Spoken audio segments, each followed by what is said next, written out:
You're listening to the Electronic Media Collective Podcast Network. Yeah, it's a mouthful.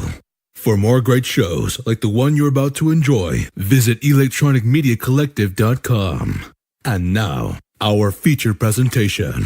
This is Randy, and in the future, all podcasts will be live streamed 2 weeks before they're actually released. It's just how things will be done. And this is Jesse. In the future, drug companies will develop an over-the-counter sinus medicine that will take care of all things sinuses. So instead of buying 6 pills and a cough syrup and a nasal spray, you'll just buy Sinus Drano and be done with it.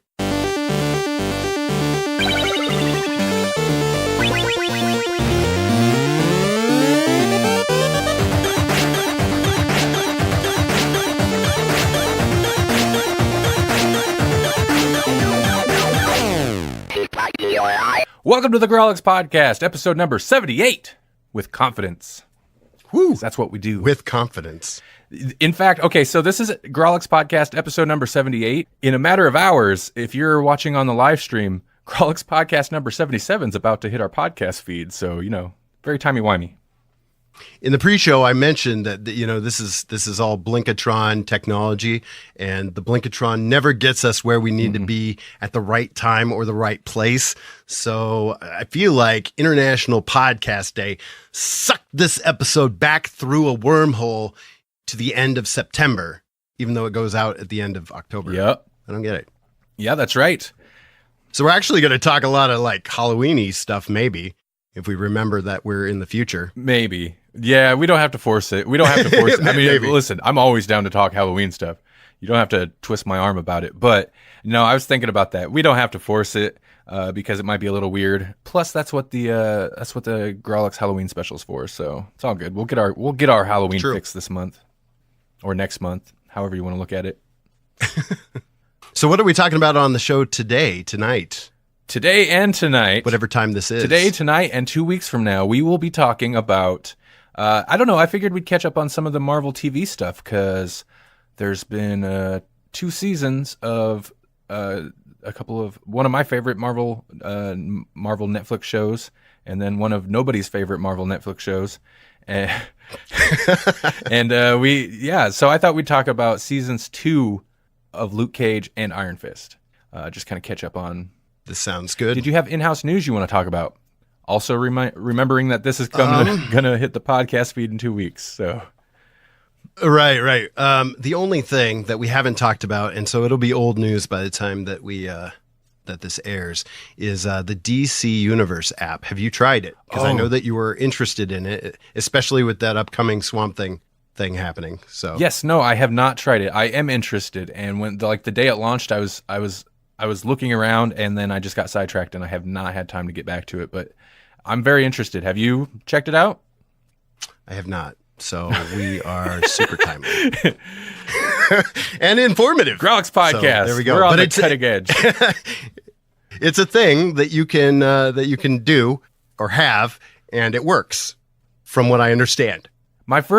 Okay, so I was looking at it in like their little homepage thing, their original shows and comics. So I was checking out to see what comics that they were listing, and it looks like a lot of older stuff. I mean, I'm sure they have some newer stuff, but it's probably like what was the Marvel Comics digital service, right? Where it's not like Marvel Unlimited. Yeah, it's not like you get all the new issues as they come out, but you have big chunks of the backlog you can read or something. But it was like just Batman, so much old Batman, and I was like, yeah, okay, you guys, right. Yeah, you know how to get me on board. You know how to sell Randy. Yep. Didn't it come out on Batman Day too? Oh, so, that would make sense. Not an accident. Yeah, that would make sense. Yeah, really. Other than that, I don't have any in-house news other than go back and check out the episode. Like if you're listening to it live, it'll happen tomorrow? Yes. Or is that GCU tomorrow? Nope. It's regular Grawlix. Grawlix number 77 is coming out tomorrow.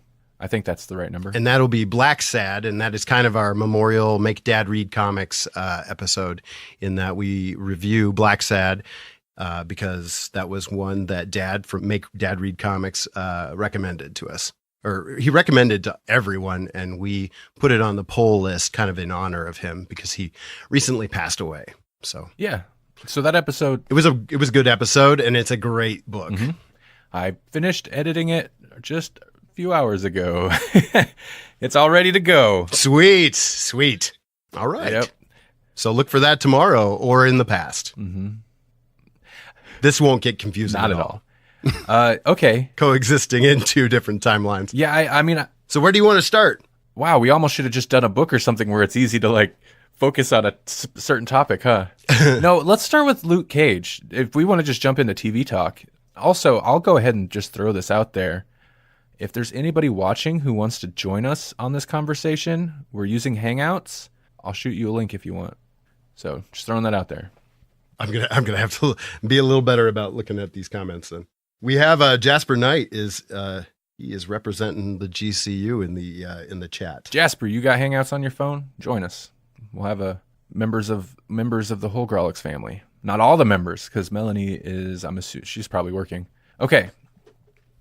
Yeah, I don't know. I figured let's talk Luke Cage. And another part of the reason we wanted to do this one is because I didn't figure Melanie would want to do the live stream, and she had not watched these seasons. I tried to get her to watch season 2 of Luke Cage, and the second episode in, she just was clearly bored. So I was like, you know what? I'm not going to force you to watch this. Like, you don't have to watch this if you're bored. She just wasn't getting into it. Oh, sure. I was just say, I think the first episode or two was a little slow, but I mean, that's just setting the groundwork, I guess. It's getting people caught up, and maybe for people who didn't watch season 1, which you should have watched season 1, kind of getting them caught up. Mm-hmm.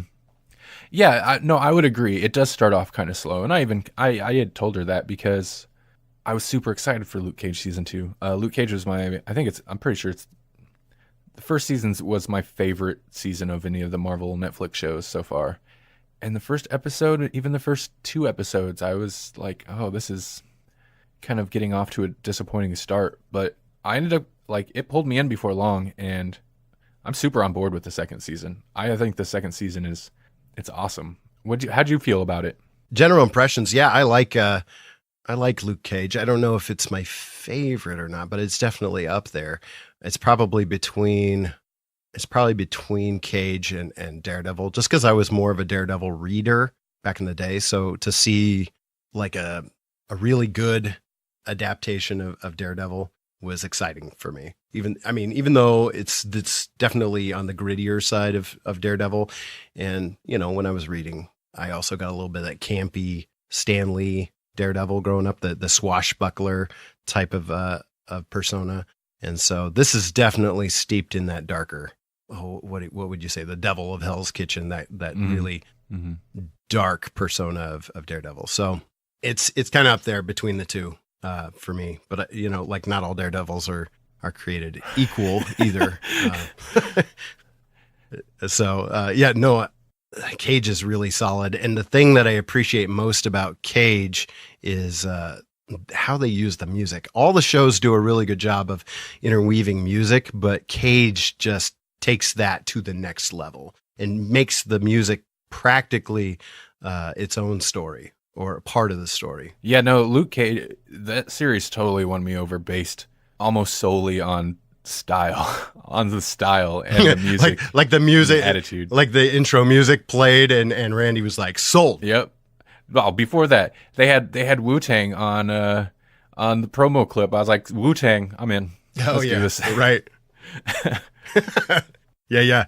He just puts the hood up and boom. That said, throws a couch out of a window.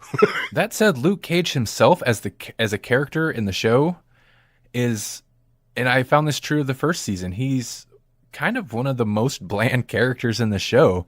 Part of what made the first season work so well, and I think the second season continues that, mainly because it follows some of the same villain characters, is that the villains were so strong. I thought they were so interesting. Oh, yeah. A lot of times, and the second season definitely feels this way too, is you're not necessarily watching Luke Cage, you're watching the show about all these other people. Oh, and Luke Cage is there too, Right. And the second season feels like that a lot. Once you get past that initial setup of the second season, which is basically, it's similar to Iron Fist, where it's like, well, here's where they're at since you last seen them, just status quo before we actually get into whatever the season arc, I guess. But once you get past that, this season, again, like moves away from Luke Cage pretty consistently. I mean, he's there, of course, but yeah, I would agree. Especially like in season 1, it's almost like the season was split up between a bunch of villains, and I feel like I'm blanking on his name because we're live.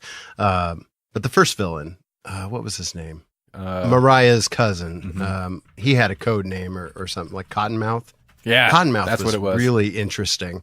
And then they switched over about halfway through to this Copperhead, and I wasn't quite as sold on Copperhead as I was. Is it Copperhead? Diamondback. I don't know. They're all like, it's You all know what I'm talking about. The superhero one. The one that had superpowers. Diamondback, yeah, because he had the Super 70 Yeah, suit. Diamondback. That's it. Yeah, I'm getting my villains mixed up. You know, and Diamondback, he was kind of interesting, but no, I agree. Cottonmouth was super interesting. And in the first season, you know, spoilers for the first season, I guess. Boop. Once like he's killed off, my initial thought was like, oh, well, he was a great character. What are they going to do? But it really then kind of focuses on, is it Maria? I thought it was Mariah. Mariah. Is that yeah. right? Yeah, Mariah. Oh, yeah, because don't call her Black Mariah. And Shades, surprisingly enough, Shades, like such a cool character. I don't know why.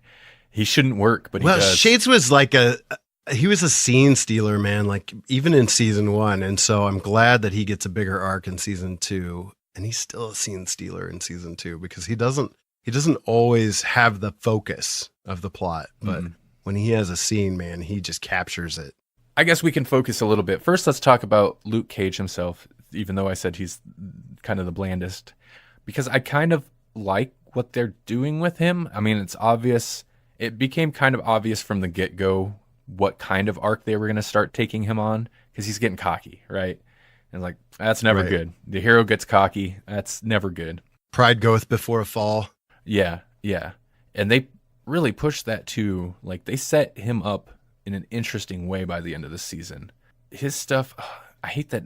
What's her night nurse? What's her name? Claire. It seems like she's being written out of the whole thing. I think she's really on her way out. Yeah, which is unfortunate. Did you see that Turk is kind of set up to be the new night nurse? Yeah. I mean, the thing that I think he's been in every. He's been in all of them at this point. Yeah, all of them. Turk, why?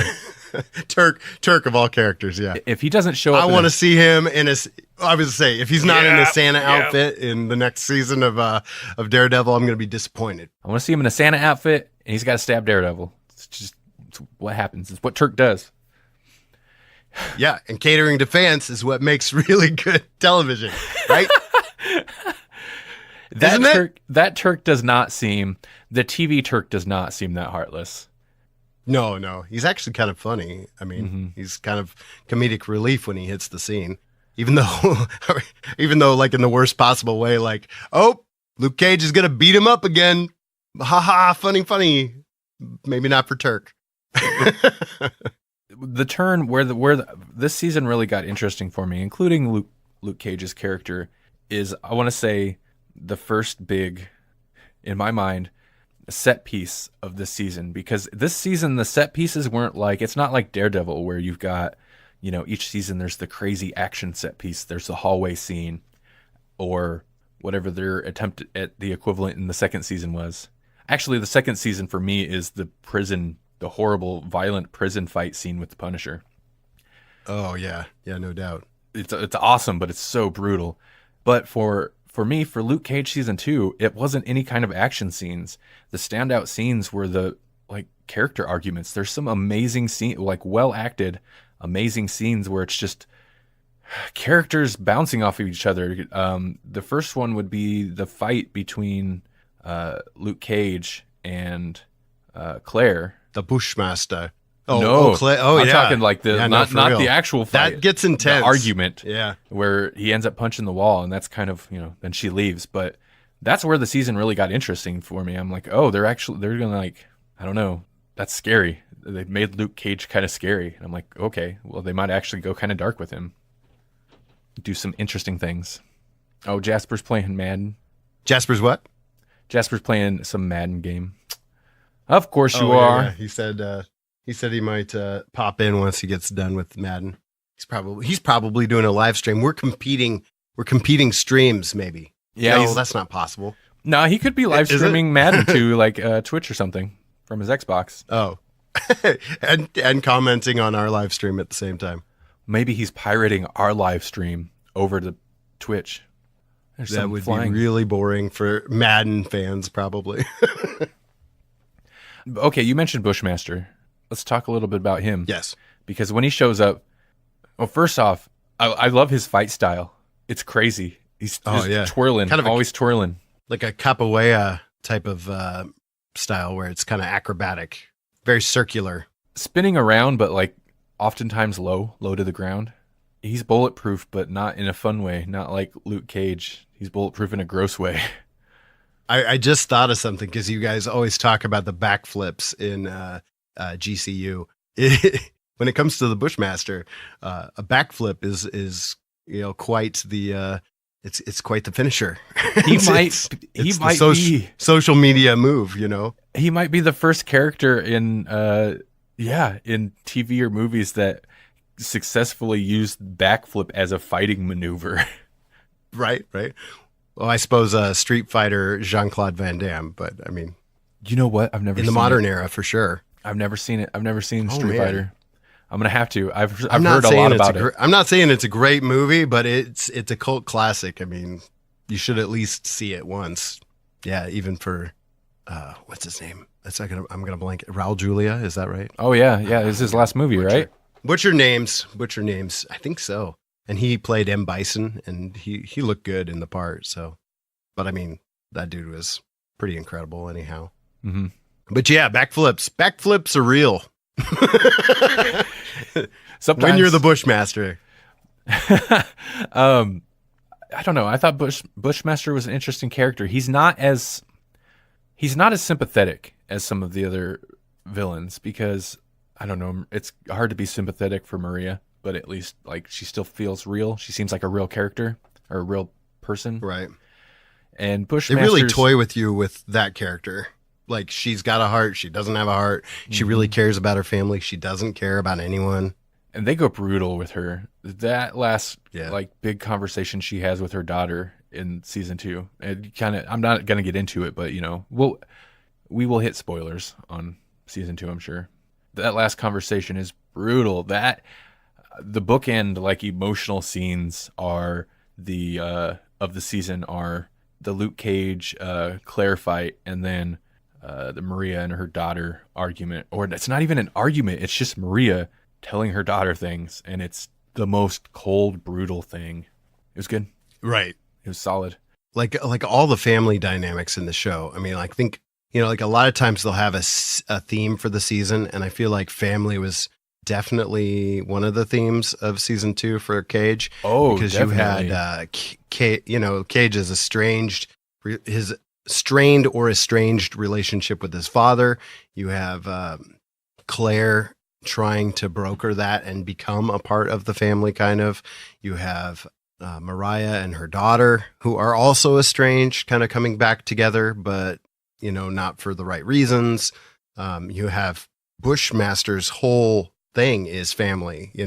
I mean, like his driving force is related to what happened to his family, and when he connects with people there in Harlem, it's he's connecting with people that are related. So, no, yeah, you're totally right. It's every group of people, because you could kind of because you got Luke Cage and his dad and Claire and like the good guys, and then you've got the kind of 2 separate groups of bad guys, and I don't know why I hadn't thought about it, but it's all about family for all of them. Then and also hubris, like pride goeth before a fall. That happens for all of them. It happens for Mariah. She's gonna finally take up the mantle. Was her grandmother, her mom? Anyway, Harlem's paradise, truly taking up the mantle of that throughout. She's always kind of played the political game and distanced herself from that. But in this season, she embraces the dark side utterly. Shades goes as dark as we've ever seen him go. Both I mean, both personally and in the service of just being a gangster. Mm-hmm. Cage, I mean, I don't want to spoil his dark turns, but like when he has that moment with Claire, that's obviously the beginning of it, and it just carries through, and you have highs and lows. Like he becomes a little bit more heroic, and then he has a dip and he does something dark, and then he gets like he comes out of that a little bit, and then we see him make some choices that are questionable at best and dangerous at worst. With what they've shown us of his character, it's so hard to believe he would actually get that corrupted. You know what I mean? Right. What the end kind of like infers, what they set up, the potential for him to basically become the new, he becomes the new crime boss. Of course, his deal is, no crime. Like he's fighting the crime, but he becomes a boss of his own group of people. And his idea is to kind of keep the balance because we have kind of a gang war type of thing that like, I don't know what prompted it. Was it the kingpin, like the lack of the kingpin that prompted it, but or the lack of the hand? I don't know, but like there was a power vacuum, and then there becomes this whole like fight between the different factions of the gangs in Harlem, and that seems to be the season 2, or at least post Defenders. That's the storyline. Yeah, in both. Yeah, you're right. In Iron Fist as well. Yeah, Iron Fist and Luke Cage seasons 2. I feel like have a lot in common, including a crossover, a couple crossovers. Yeah, Colleen Wing shows up and kind of helps Misty Knight out of her funk. They feature the robot arm, the prosthetic arm. It was basically a robot arm. So that comes to be in Cage season 2, and Colleen Wing kind of helps her get out of her funk before she even embraces the robot arm. They have that awesome scene where they team up. So we have the Daughters of the Dragon kind of happening right there, and then we get one of the best moments of. Well, I mean, there's a lot of great moments, but it was a great moment when Danny Rand shows up in season 2 of Cage. The Heroes for Hire team up, or the Power Man and Iron Fist team up, was awesome. That's what you're talking about? That is a great I think it's moment. The first time I've been happy to see Danny Rand on screen. Right? I was going to say, like, I like Misty. I like seeing Misty whenever she shows up. So when she showed up, and she shows up later in season 2 of Iron Fist, I was excited because Misty's awesome. But I like to see Misty in Luke Cage, the show she started in, and wherever. Danny Rand, Iron Fist. Yeah, I was excited to see him in Luke Cage. Then I started watching Iron Fist. I'm like, oh, it's this guy again.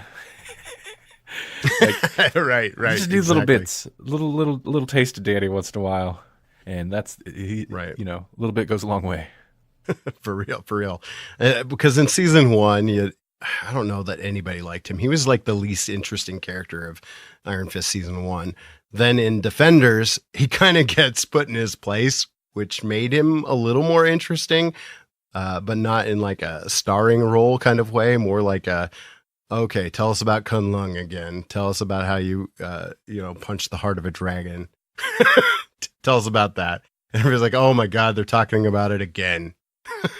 I think we could probably just kind of segue between both shows, because what you were saying makes me think of season 2.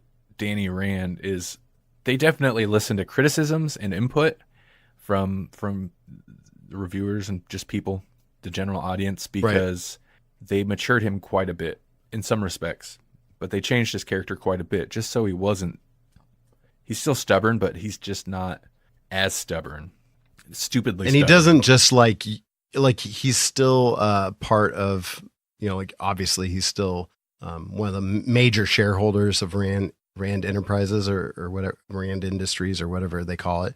But he doesn't rely on that as much. In season 1, it's just like, oh, we have a problem. I'm a millionaire. Let's just buy our way out of it. That's I a don't good feel point. like they go to that well hardly at all in season 2, and I think it's better because of it. They make a point of him not doing that, where I'm just like, dude, you're rich. Just go do it. But yeah, I get it. I get it. Well, he's even like working a job. He's like a mover. He's just working. He took some regular job just to, I don't know, stay busy, I guess, or to prove to. When Ward even kind of busts his chops about it a little bit, like, why are you doing this? We need you at Rand Enterprises. And Danny's like, no, you don't. And I need to do this. I feel bad jumping right to Iron Fist, but you mentioned Ward. I'm conflicted. I mean, I think Ward's character's fine, but I'm conflicted. Man, the end of this season this season is okay. Okay, Iron Fist, since we did jump over there. Iron Fist, season 2, sure. I think there's improvements over season 1 for sure. Right. It took I was watching it, but it took quite a few episodes before it really started to before I felt like at the end of the episode, I'd be like, I want to know what happens next. It took like 5 episodes before that started happening. That's a long time for a Netflix show. See, as soon as I knew it was Typhoid Mary, I was hooked because I'm interested in that character, and I think this version of the character is so much more interesting than even the actual comic book version, because she's, especially her introduction in the comic books, is very, I don't know, it's very surface. It's very she's brought in by the Kingpin for a very specific reason, and I don't think it would play well to a modern audience. Okay. Okay. But the idea of a character like Mary Walker, who has a different, personality disorder, multiple personality disorder. Is there a bad multiple personality story? I feel like it's always compelling, even if it's not 100% factual. Yeah, if it's not was it like Raising Cain, that movie? Don't the personalities know about each other and they practically fight with each other? I mean, like, I know that a lot of shows get it wrong, but it's always fascinating to see an actor or an actress try to play more than one character on screen at once is always kind of fun to watch. And I don't know her name that played Mary in this, but I thought she did a fine job. Like, she did a pretty decent job. Right. Because that's kind of a thing. Like, we talked about it not long ago on our Westworld discussion, Westworld Season 2, where you've got characters where they, since they're like robots and stuff, they are able to fundamentally change characters' entire personality so that they're essentially a different person. And being able and watching actors that can actually like pull that off to a super convincing thing to where you're like, they don't even carry themselves the same way. They have a completely different air of another person when they walk on screen. So it's always interesting to see people that can do that well. And sometimes it's interesting to see people that can't do it well. But I thought she did okay. Her personalities are kind of extremes. So when it's extreme, it's because, Mary's much more, not meek. She's the artist. She's all about beauty. She's like, oh, that's so beautiful. And I saw this and I drew it. And she's really reacting into those things. And I don't think that the Walker personality has any time for that stuff. Like, no, she's very like, this is the job. These are the things that I need to do in order to finish the job. And that's all I'm interested in. And so in my notes, I mean, like, I knew this is like, she's the character that kind of really hooked me about the season. There's a lot of things going on in the season, maybe too many things going on in the season. But for me, I put in my notes, there's something about Typhoid Mary. Of course. Of course. Those are my notes. I'm almost surprised they didn't in some kind of name an episode that. that would be great. There's something about Mary. That episode title done. I'm sorry, missed opportunity. Maybe she'll come back in Daredevil, I guess. They still have a chance. They set her up though. They set her up for something. And I kind of didn't like the turn at the end. Like, it was my impression that it was still Walker, but there's such a change in her attitude that I don't know. It kind of threw me a little bit.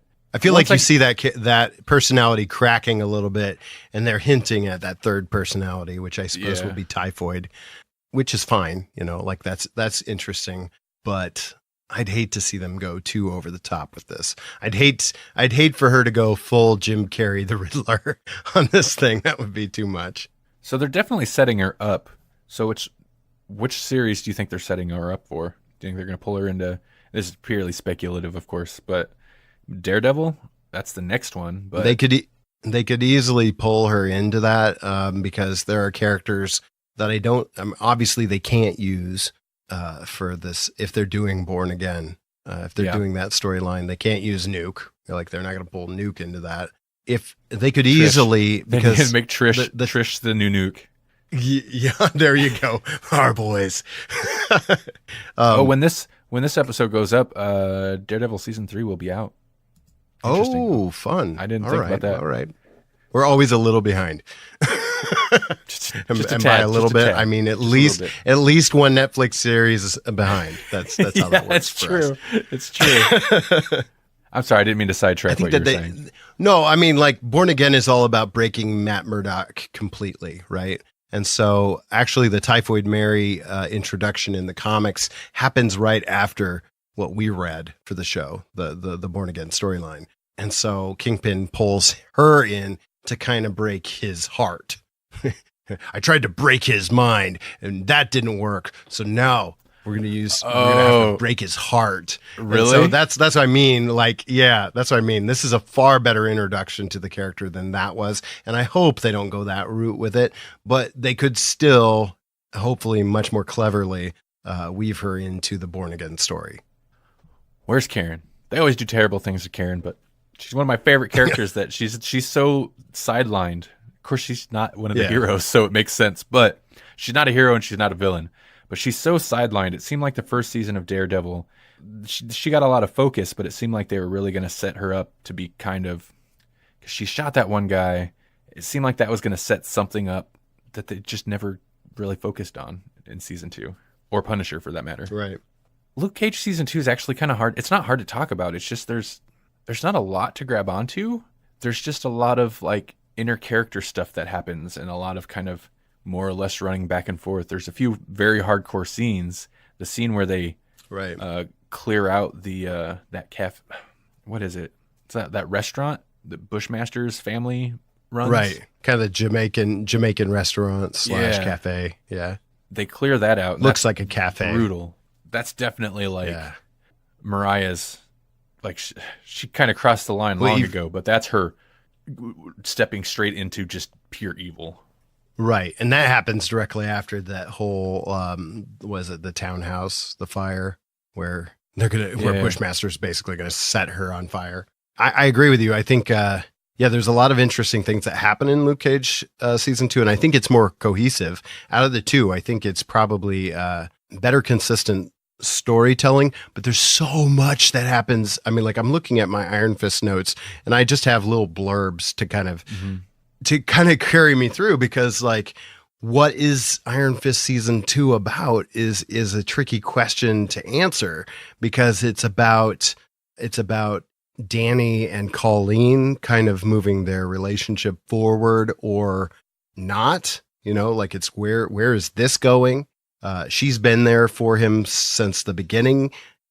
He's kind of been there for her, but he's really much more into being the Iron Fist, and whatever that means, and him trying to figure out whatever that means. We get Misty pulls into that, so that we get to see more of the Daughter of the Dragon dynamic. I put down Meachums be crazy again. Yeah. And then the question is, who's more crazy? Is it Ward or Joy? And they made Joy more plot relevant, but I feel like Ward was still almost more interesting somehow. And I don't know how. I mean, like, Joy is way more important. She's way more important, and she should be this season. But somehow Ward still manages to be compelling and in weird ways. Ward, it feels like he doesn't need to be there. And for the most part, he doesn't. No. I think he's there because they know people liked him. Maybe they like writing him. Yeah. Because he is an interesting character. Like, talk about being able to balance like a bad dude with a sympathetic. Like, he kind of did some kind of horrible stuff in the first season that this season they're just like, no, he's fine. He's fine. He was stressed out from his dad. Right, yeah. He's totally likable now. I mean, he's still a jerk, but they definitely, like, he's just, I don't know. He's just there because they know people like him, and which for the most part, they play up I'm both fine. aspects of that for sure. Like, he's just a super awful human being once in a while, and then you turn about and you're like, oh, we can't be mad at you. Except we can. You're a jerk. Stop it. Be a human being. A real human being. That turn, one of our criticisms back when we talked about season 1 of Iron Fist about the end of the season was that turn that Joy made where she joins up with, I still want to say Davros. It's Davos. Yeah. Davos. She joins up with the Daleks. Davros. Oh no. It seems so out of character. And I guess it still kind of does that she'd be that mad at both of them. I guess maybe Ward I could understand. It's so weird that Danny still gets lumped in there. So it seems a little out of character that she'd still be that mad. But if you get past that, like once like she sees what happens to Danny, she kind of seems like she comes to her senses a bit, or at least feels kind of bad. Other than that, like I think she seems realistic. She's pretty well written because right. Once Davos, it's clear that he's going to be an issue. I like how they have her handle it because it's not like she can go in there and beat a bunch of people up, and she's not even like mastermind scheming her way out of it.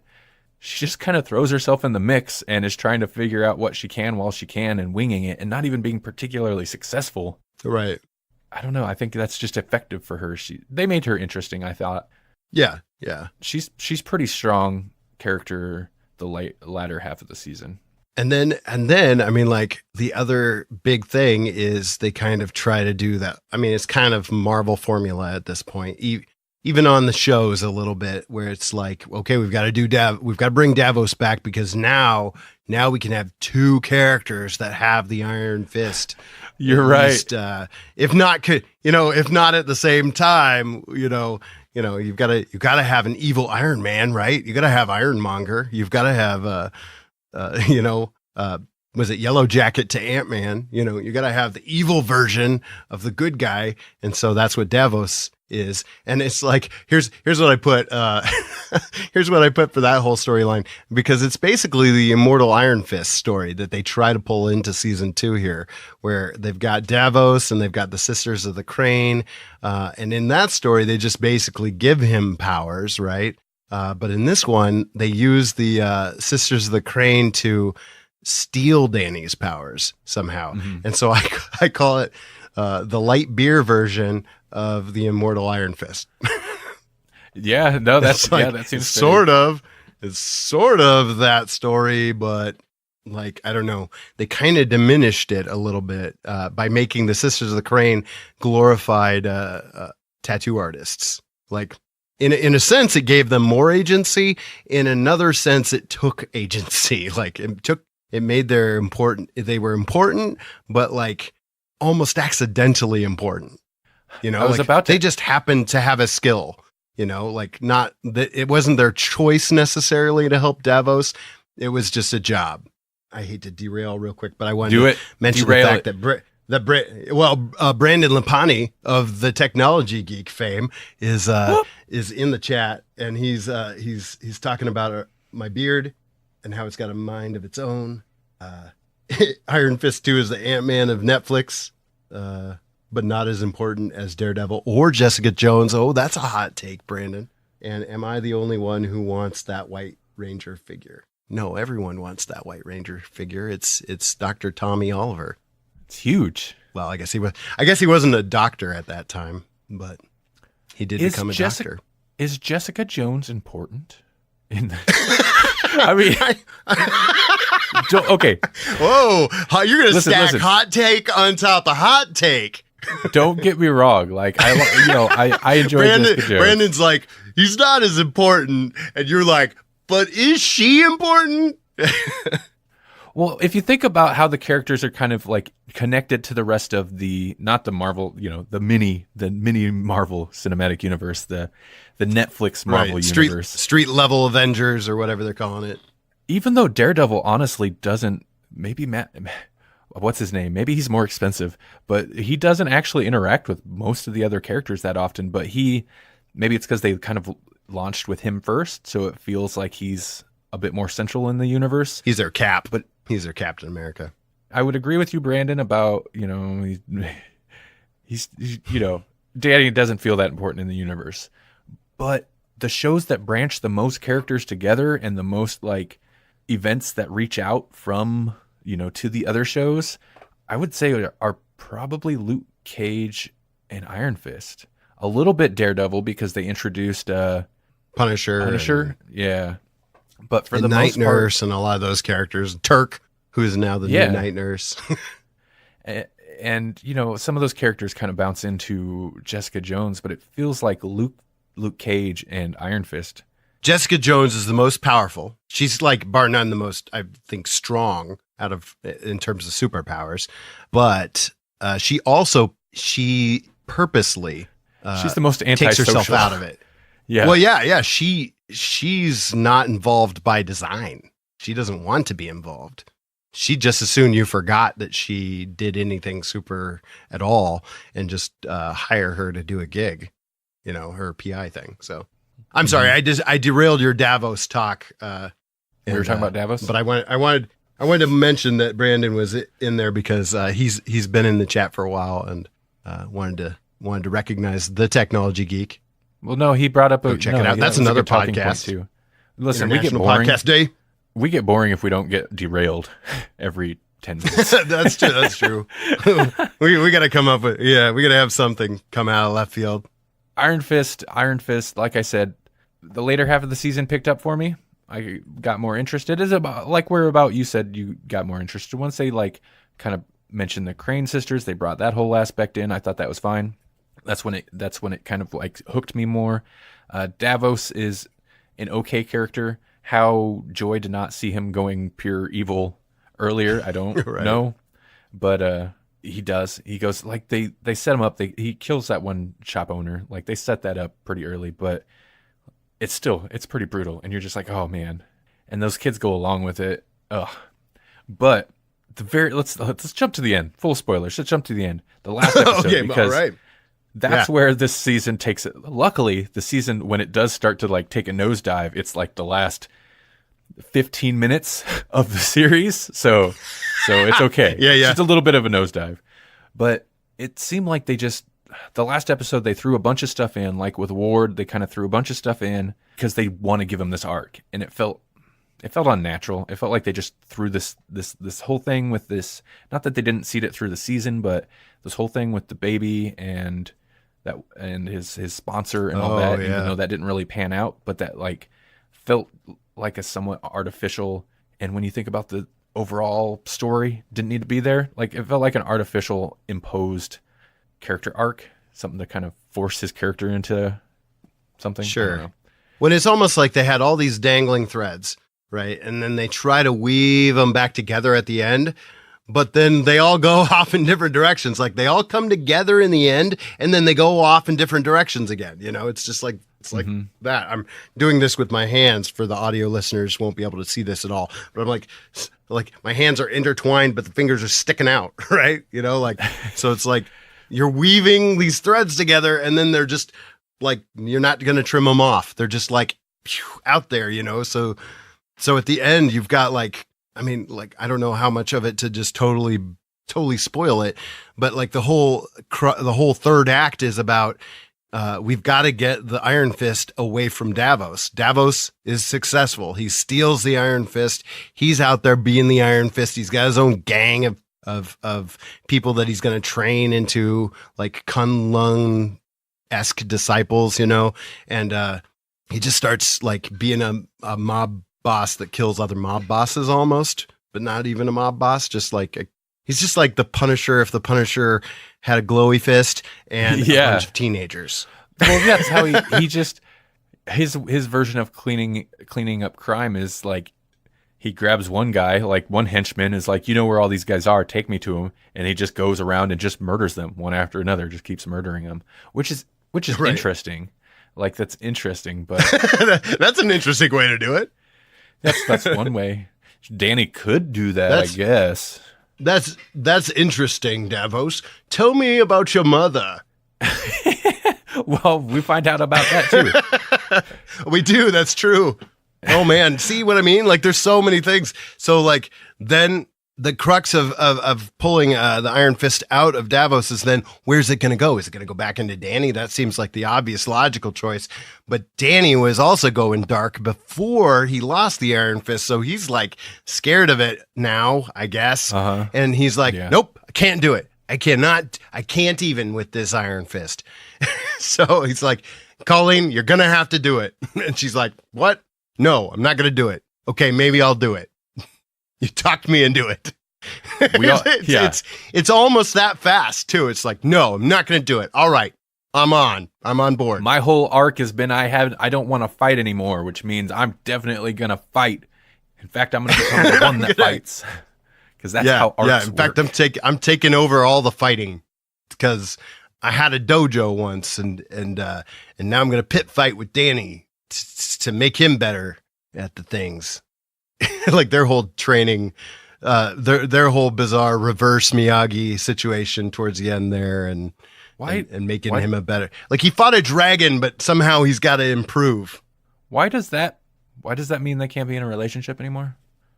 I don't know. Like it's just too much, because like the way that Danny just can't even with the Iron Fist anymore. Colleen is like, all right, I'll Iron Fist, but I just can't even with you, Danny. Which is the viewers throughout the entirety of season 1. So maybe she is a surrogate for us. Yeah, she's maybe us. Her in season 2 she's an allegory for us, the viewers of season 1. And we're all the Iron Fist. Man, now. You know what? But this show is deeper than I gave it credit. I'd be like, this show's way deep. It's deep in some ways. Yeah, Brandon says because love is complicated. Yeah. It totally is. It is complicated. Yeah, that's true. So I was super excited when I was a little surprised that they're like, Danny's like, I don't want it anymore, basically. And I didn't mind the like addictive angle to it. I was like, that works. Like they didn't. I mean, it is pretty he's chasing the dragon, you know. So I guess it is kind of like on the nose, but I thought they handled it fairly well. Like they didn't hammer it to death. They just kind of brought it up at one point, and him and what's his? Wait, does Davos's tattoo show up on his back? So he's got like a monkey dragon on his back. It's a serpent, like wings, right? Rainbow. But like specifically, he's got the dragon on his back. Like, he's got the dragon on his back. Yeah, he doesn't even try it. Which I think in the comics he was basically Iron Fist, where he had it on his chest too. I also do like the idea that in the middle of the night, Danny would go down into this little subway cubby hole that he found with a door propped against a wall and just punch it. Yeah. Work out some aggression. and like he's super powerful. Like he's powerful enough to knock these doors off their hinges. He's almost powerful enough to like blast a hole through the wall, right? Mm-hmm. But like when he punches a door that's up against a wall, it's fine. Just makes a dent. It's fine. Don't worry about it. I have the rage of the dragon that I got to work out here. There's some cardboard between that and the wall. Like the cardboard absorbs just all enough, that impact. Just enough, yeah. Like some memory foam or something. He'd go find like a mountain or something and just punch at that or something. It's like a podcast studio that has like the sound dampeners. That way people on the train don't get scared and be like, thunder in the subway? I lost it. I don't know. Anyway. I mean, we were talking about the end and how like it just all these disparate things. So weird. I liked giving Colleen the fist though. That sounds really weird to say. I did like that too. Yeah. Yeah. I know. Out of context, that's real bad. I was like, dude, Grawlix.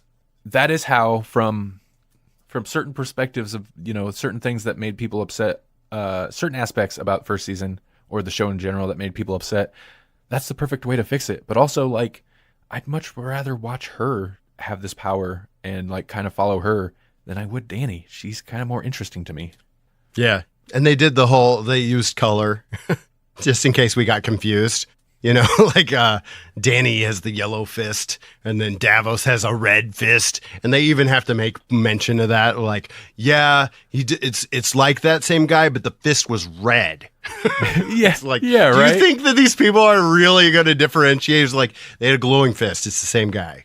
I mean, but they kind of like, no, it's not the same guy. Like they kind of just like, they let you know that right off the bat or pretty quickly. We're like, no, it's not the same guy. It's a red fist guy. It's a little hammy that Colleen's is like white then. Just pure. Well, yeah. Pure white. And she wears all the white stuff too. Like she wears her like old school 80s throwback. Like, I don't even know what you call that kind of jacket. And she's got her sleeves rolled up, but it's like a sporty jacket with the stripes. Mm-hmm. She's basically got her own costume at the end. Super spoilers. They get to have their cake and eat it too. Oh, yeah. Yeah. Well, I was surprised. I honestly was surprised that they gave it to Colleen. And I was super happy that they did because it's not what I expected. What I expected was last minute, something's going to go wrong. It's going to wind up in Danny anyways. She's going to be mad about it because she'd finally embraced the idea of taking on the fist. And then he wound up having to take it just so that Davos couldn't have it. Like, that's how I predicted it was going to go down. And then when it went down, she actually gets the fist. And I'm like, cool, excellent. But then, yeah, get to have their cake and eat it too. Danny can't be without a fist. He was boring with the fist. If you take away the fist, he's less than boring. So he's got nothing. he's less than nothing. I don't know. It's a white dude. White dude with money. He's Batman then. Dumb Batman without though. the like Batman without any of the like intelligence or restraint or will. Right. Dumb Batman, less interesting Tony Stark. Right. Like, yeah, he's just those guys. He's just got none of the stuff that makes those guys cool. And you take away his fist, right. He's got nothing. Also, it's so funny that he popped up in the Luke Cage season 2 and he was all like being Zen and stuff. And it's like, so I was kind of expecting that maybe we get a more learned Zen Danny in season 2, and he's more restrained than he was in season 1, but he's not any kind of Zen. He's angry. He's like having the same issue that Luke Cage is having. So him in season 2 of Luke Cage is kind of seems out of place when you see where he's actually at around that time period. Well, and they do a good job of making it seem like time has passed. When we reviewed Jessica Jones season 2, my criticism was no mention of anything that happened in Defenders. And that was probably a production thing. They probably had Jessica Jones season 2 written and everything ready before Defenders ever happened. And then Defenders was probably rushed out, And so I don't think that Jessica Jones was actually supposed to come out after Defenders or have anything to do with Defenders, and it's just the way that it was released. This, on the other hand, they reference and they don't make too big a deal out of Defenders. Like, Defenders has happened and they make mention of it and then they move on, right? That's how they deal with it in Cage season 2. And then this is clearly set after Cage season 2 because Misty makes mention of Cage, because I think Cage, like, they mention Claire, they mention Cage, and Misty's like, nope, and double nope. Yeah. Oh, and she's got the arm. In terms of she got that in season 2 of Luke Cage. Right. Which is still awesome. No, I like her. Her and Colleen is a great duo. I like them hanging out, doing things, and getting into fights. I did enjoy. What did you think about the fight scenes this season? It seemed like there were less than the first season. But I know that was a big criticism, and I agree that was a big criticism of the first season. Is like the fight scenes seemed really weak, and it's like this is your kung fu show. Like, yeah, why is this being so overcast by like Daredevil? Which of course he's a fighter too, but this is the Iron Fist. If you're gonna focus on anything in this show, focus on making the fighting good. And when there were fight scenes this season, I feel like it was probably better, but. Then again, Colleen's fight scenes when she's fighting the two sisters, tattoo sisters, Crane sisters. Oh, the sisters, the sisters of the Crane. I like that sequence. I thought that was good. Yeah, and I thought the choreography was decent. So how do you feel? Because in season 1, I think it was way better, night and day better.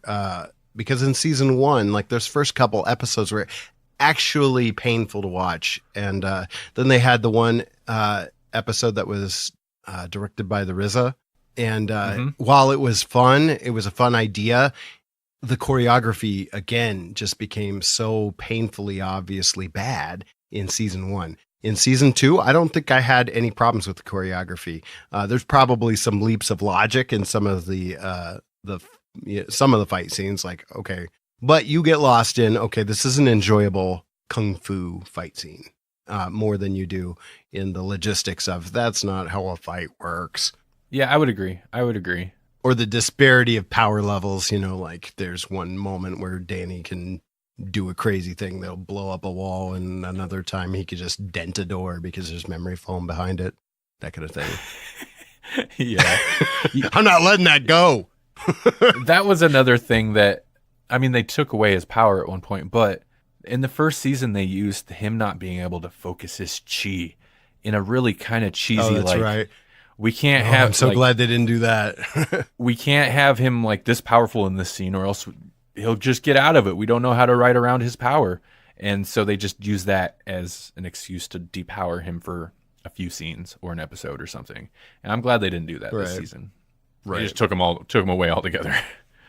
Yeah. All the problems he had in season 1, like I was too mad I couldn't use the fist, or I was too sad I couldn't use the fist. I was too happy I couldn't use the fist. It was like, no, I'm mad, I'm happy, I'm sad, I'm using the fist. I'm using the how often do you light up that fist in a night, Danny? How often are you lighting up that fist? Weird question, Colleen. I mean, it's an appropriate question, but it's a weird one. I don't know. And then Ward and okay, so we mentioned it. That they're basically going to let Danny have the Iron Fist too, even though he doesn't technically have the Iron Fist. He does in the final scenes of the show. In the final scenes of season 2, he's not only is he like using like the Iron Fist, he's going full on. What was his name in the Immortal Iron Fist? It's like Randall something. Yeah. The other Iron Fist, and he would use guns, and he was able to like channel the Iron Fist through the guns, and that's like the last scene that we get to see is basically Danny is not only has he got his Iron Fist powers back, he's better at them, and Ward is there too.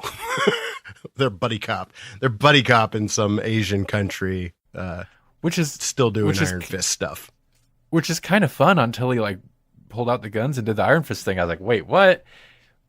Yeah. But Ward is, I guess Ward would be the talker, right? Like Danny's the muscle and Ward's the brain in that situation. But I'm like, really, Ward, what are you doing?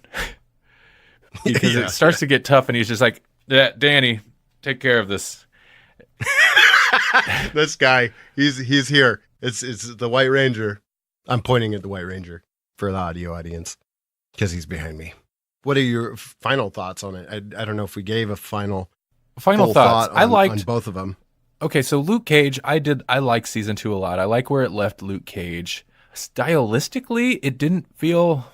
It was a little bit more subdued than I think the first season. Like the music's still good. The music's still there. It's still it looked cool, but it didn't feel as quite as stylish as the first season. That's part of what I really liked about the first season, but it did still carry through with the other thing I really liked about the first season, which was just solid villains, interesting characters. Mariah, they did cool stuff with. Shades, they did interesting things with. Bushmaster was not as interesting, but he's still kind of a cool character. Like I thought he was done well. Yeah, I mean that's about it on that one. I enjoyed it. It was not quite maybe as awesome as I had hoped, but it was still pretty good. And Iron Fist season 2, yeah, it was better than season 1 in a lot of respects. I still really liked the whole Mitchum family storyline from the first season. I thought that was interesting. It just was kind of pulled down by everything else. And in a way, I don't know, this season doesn't have any kind of hook like that did. Like the first season at least had the whole zombie dad thing. Like I thought that was super interesting. And this season, Solomon Grundy, Marvel Solomon. Yeah, basically. And this season didn't really have anything that really grabbed me like that. But, halfway through the season, I was at least kind of on board. And I was like, all right, let's do this. And I like hanging out with Misty. And Colleen Wing's pretty cool. And so that was, it was okay. It was not bad. Could have been worse. I'm not going to echo everything that you said because that would be redundant. But basically I have a very similar feeling. I feel like the through line of both shows was pretty solid. Like I didn't feel like there was a huge jump in tone in ways. I mean, like in other ways, yeah, obviously there's a lot of changes. Iron Fist season 1 and season 2, I think you could say there's a tonal shift for sure, because we've had Defenders, we've had we've had things. And so I think if you just follow the narrative of those characters, the 2 seasons do mesh fairly well. Cage does it better because they just go, I mean, they feel like a continuation of the same show, really. Even though they mention what happens in Defenders, I feel like Cage, they keep their tone, they keep everything that made season 1 great. They continue that, and it feels like the same show, and it feels like a good evolution of all the characters. And so I think that's why I really enjoyed it, and I feel like it was a pretty consistent and solid season of television, and I really like where it left off. I think that season 2 of Cage definitely did a better job of wrapping things up. Like they could even put a pin in Cage for a while and not come back to him for a while, and it would be fine. I hope they don't shelve him.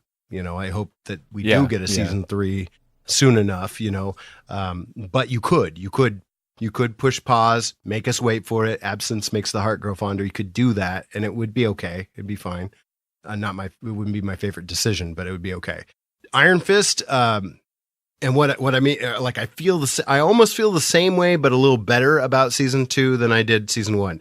I didn't love season 1, and I was really down on it at first, but it grew on me, and I had to admit that it kept me watching.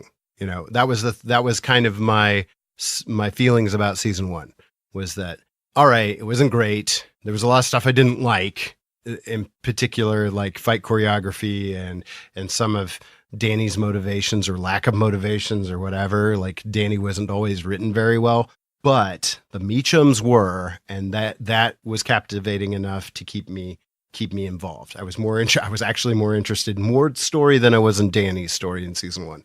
Season 2, I am more interested in Danny, but again, it's maybe the other stuff that's happening that really pulls me in. I'm more interested in what's happening with the Weird Davos story. I'm more interested in what's happening with Misty Knight and Colleen Wing kind of being this buddy cop deal. I am definitely interested in the Typhoid Mary stuff. So there's something that made Iron Fist season 2 interesting for me and kept me watching.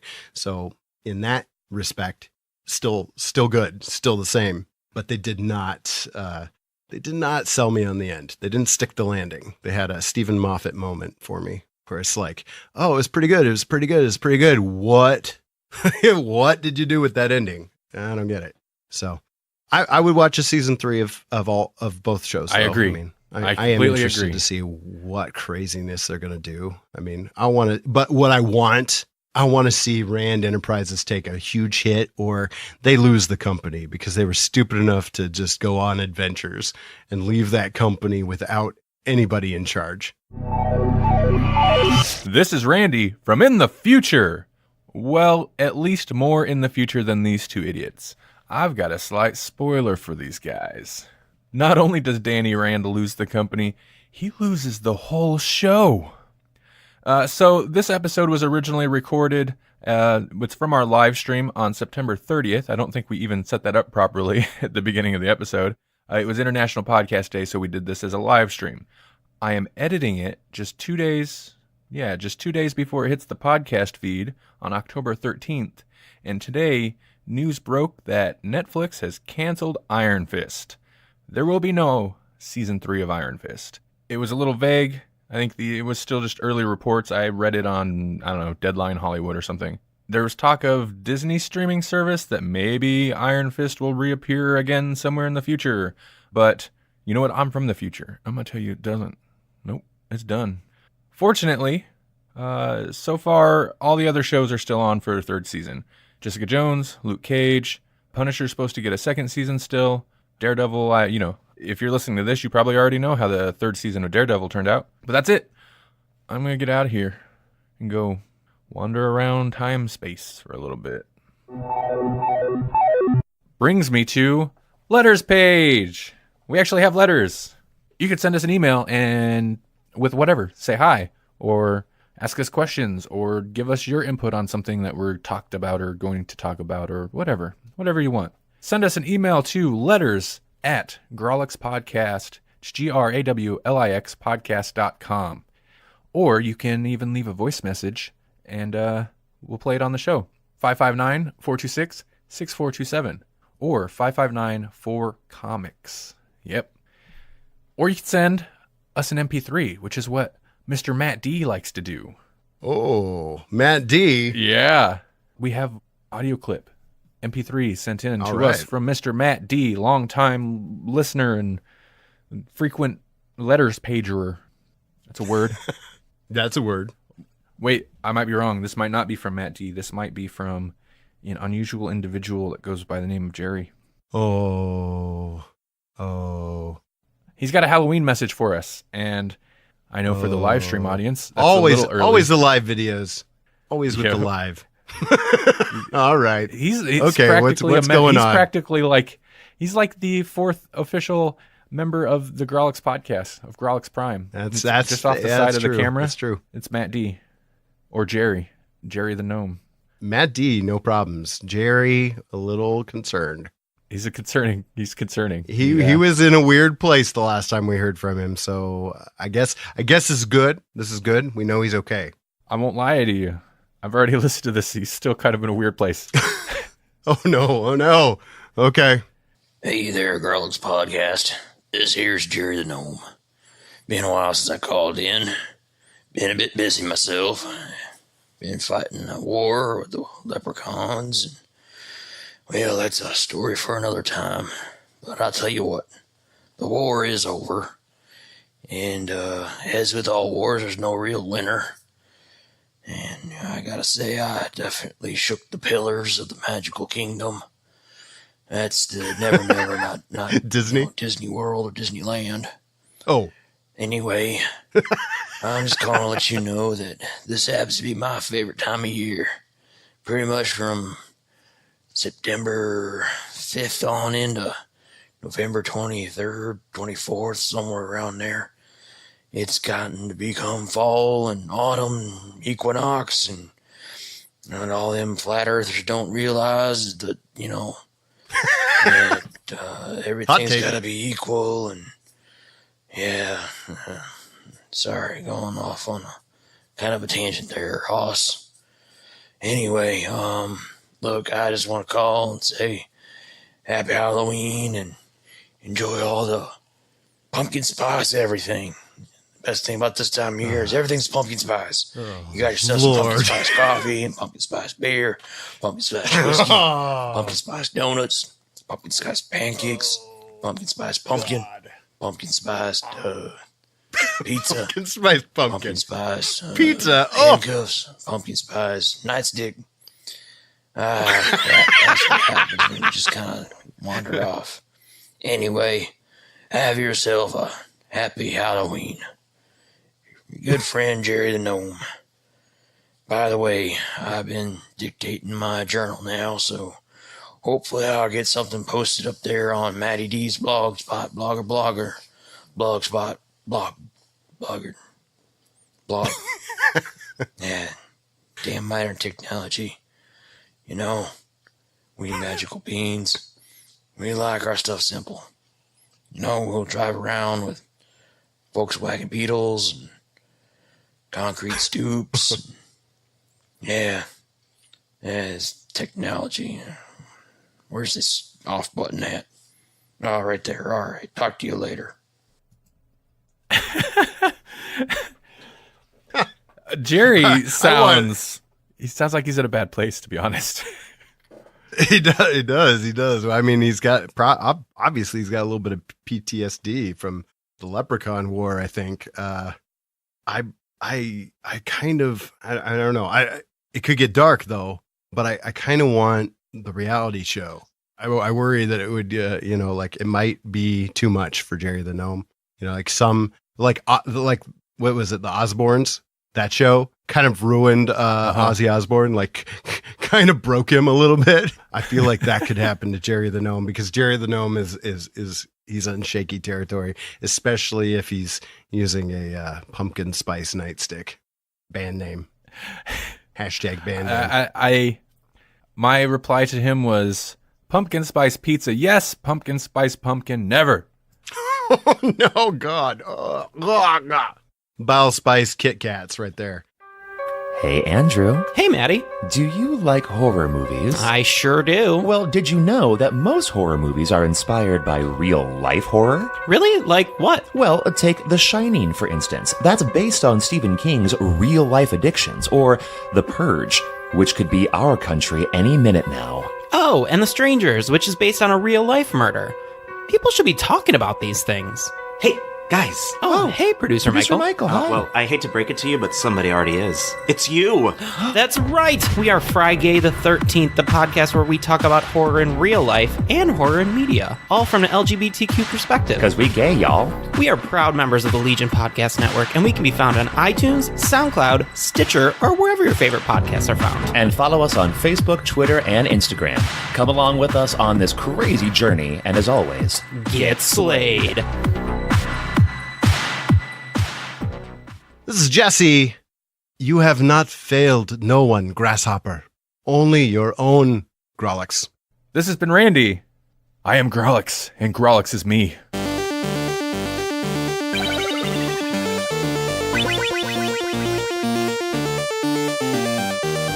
Thank you for listening to the Grawlix Podcast. The Grawlix Podcast is a production of the Electronic Media Collective and Vorpal Arrow Studios. For more Grawlix Podcast, visit grawlixpodcast.com. Like us on Facebook at facebook.com/grawlixpodcast, or follow us on Twitter at grawlixpodcast. We're also everywhere. All the time. All at once.